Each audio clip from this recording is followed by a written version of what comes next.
నియామకాన్ని ఛాన్సలర్ గా నియమించిన కృష్ణారెడ్డి నియామకాన్ని రద్దు చేయాలి. కామన్ బీసీ కిసాన్ నియామకాన్ని వెంటనే రద్దు చేయాలి. కామన్ బీసీ కిసాన్ నియామకాన్ని వెంటనే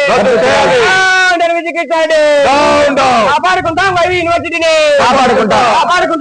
యూనివర్సిటీని కాపాడుకుంటాం. ఇవాళ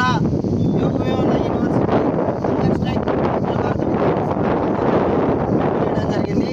మరి యోగవేమన యూనివర్సిటీలో హంగర్ స్ట్రైక్ అఖిల భారత విద్యార్థి సమాఖ్య ఎందుకు నిర్వహిస్తా ఉందంటే రాష్ట్ర ప్రభుత్వం విద్యా ప్రక్షాళన పేరుతో ఇవాళ యూనివర్సిటీలలో మొత్తం వైస్ ఛాన్సలర్లను అలాగే రిజిస్ట్రార్లను మార్చివేస్తుంది. ఈ క్రమంలో కడపలో యోగవేమన యూనివర్సిటీలో విద్యార్థి వీసీ కృష్ణారెడ్డిగా నియామకమైనటువంటి కృష్ణారెడ్డి గారు ఏ విలువలతో ఆయనను కృష్ణారెడ్డి గారిని వీసీగా ఇన్ఛార్జ్ వీసీగా నియమించారో సమాధానం చెప్పాలి. అటు ప్రభుత్వం ఉన్నత విద్యా ప్రిన్సిపల్ సెక్రటరీ సౌరభ్ గౌర్ గారు కూడా సమాధానం చెప్పాల్సినటువంటి అవసరం ఎంతైనా ఉంది. ఇదే యూనివర్సిటీలో ప్రిన్సిపల్ గా పనిచేసినటువంటి కృష్ణారెడ్డి గారు విద్యార్థినులను అలాగే మహిళా ఉద్యోగినులను లైంగికంగా వేధింపులకు కారణమైతే అప్పుడు పనిచేస్తున్నటువంటి వైస్ ఛాన్సలర్ సూర్య కళావతి ఆయన్ని సస్పెండ్ చేసినటువంటి ఘటనలు ఆ రోజున ఉన్నటువంటి మీడియాకు ప్రతి గోడకు యూనివర్సిటీలో ప్రతి విద్యార్థికి స్పష్టంగా తెలుసు.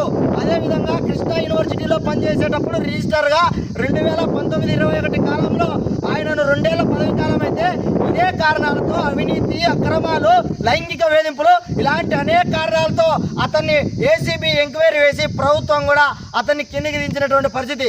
అలాంటి దురలవాట్లు అవినీతి అక్రమాల పుట్టైనటువంటి వీసీ కృష్ణారెడ్డిని ఇవాళ మళ్ళీ ఇన్ఛార్జ్ వీసీగా నిర్వహించడం అంటే అవినీతి అక్రమాలకు పెద్దవీట వేయడం కాదా, అవినీతి అక్రమాలకు ఇవాళ ప్రేరేపించడం కాదా అని చెప్పి ఆల్ ఇండియా స్టూడెంట్ ఫెడరేషన్ గా మేము ఖండిస్తా ఉన్నాం, డిమాండ్ చేస్తా ఉన్నాం.